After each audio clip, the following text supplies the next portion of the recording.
Senator Tom Cotton sits on the Senate Armed Related Services Committee and is probably the most insightful person when it comes to China specifically.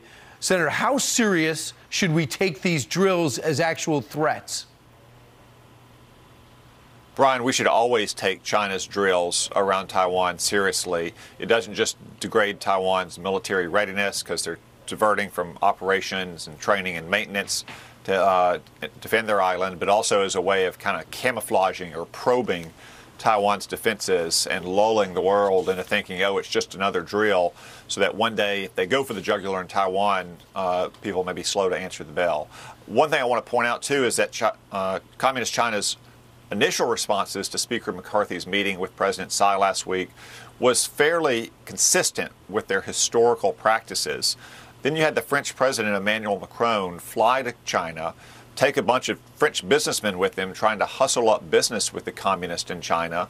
And then President Macron basically said, well, if there were a war in Taiwan, we're not sure we need to be a part of that. We just leave Taiwan and the United States on their own. And then China begins to step up the intensity and the extent of their military operations. I think it's a very good example of how dictators like Xi Jinping or Vladimir Putin respond to weakness and appeasement and signaling from Western leaders. That's one reason why it's so important that President Biden signal strength and resolve in defending Taiwan if China ever does go for the jugular. We did send I think, a destroyer by one of their man-made Chinese-manned islands.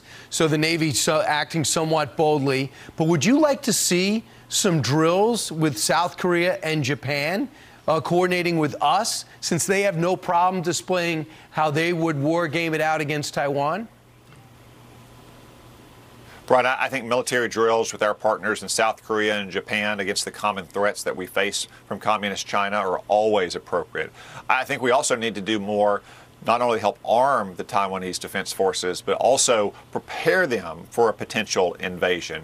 We have small contingents of Americans who have been training with the Taiwanese military for some time. I think we should substantially increase that training. We've seen, for instance, how much better the Ukrainian army became from 2014 to 2022 because we had small contingents of American troops training the Ukrainian military to become more professional, more capable, and more lethal. We should be doing the exact same thing with the Taiwan Defense Forces. And of course, the whole world knows how we trained them, because it turns out since January, intelligence has been leaking from our Pentagon of the way we've been spying, been able to acquire the communications of Russia, find out how bad they're actually fighting, be able to possibly leak the plans Ukraine has for a surge in the spring.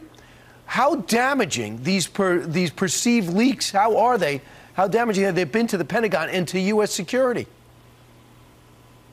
Brian, the first point I want to make is it's hard for us in Congress to assess that because the administration, once again, is hiding the ball from Congress. I'm on the Armed Services and the Intelligence Committee, as you mentioned. As of last night, I'm not aware of those committees being apprised of the source of these, potential source of these leaks, or for that matter, even the documents available. Now, I've seen some of them, as you probably have and others have, on the internet.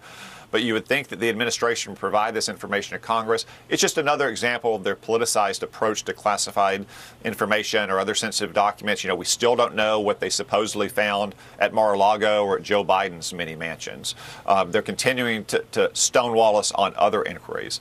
But second, even if these documents are authentic, or for that matter, even if they're altered or doctored, they tell a story that I've been making from the very beginning, because I support Ukraine, but I don't support Joe Biden's Ukraine policy, because he's been slow rolling our support to Ukraine for over a year. We shouldn't be surprised that Ukraine may be running a little low on ammunition.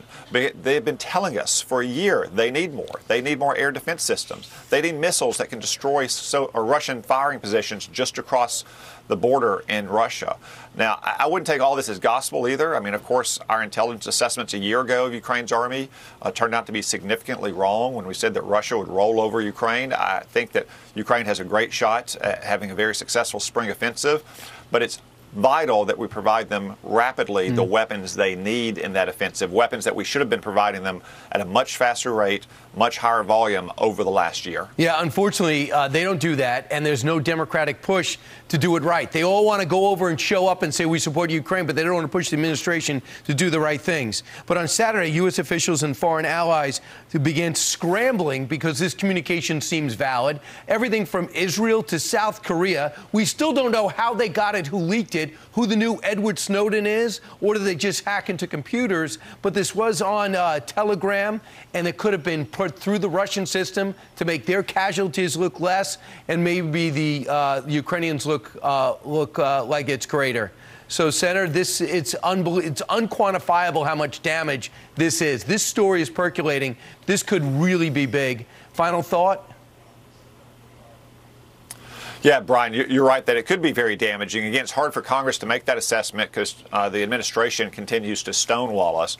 But we need to get to the bottom of who had access to these purported documents, how they could have leaked, what potential compromises they could be. But we also, again, need to have confidence that if we provide the Ukrainians the weapons that they've been urging us over the last year, that they can defend their own territory. That's something that's been the case for the last year. We should not be gloomy and doomy about the assessment in these documents. Right. Time is not on their side. Let them win. We trained them. Let them win. Senator Cotton, thanks so much.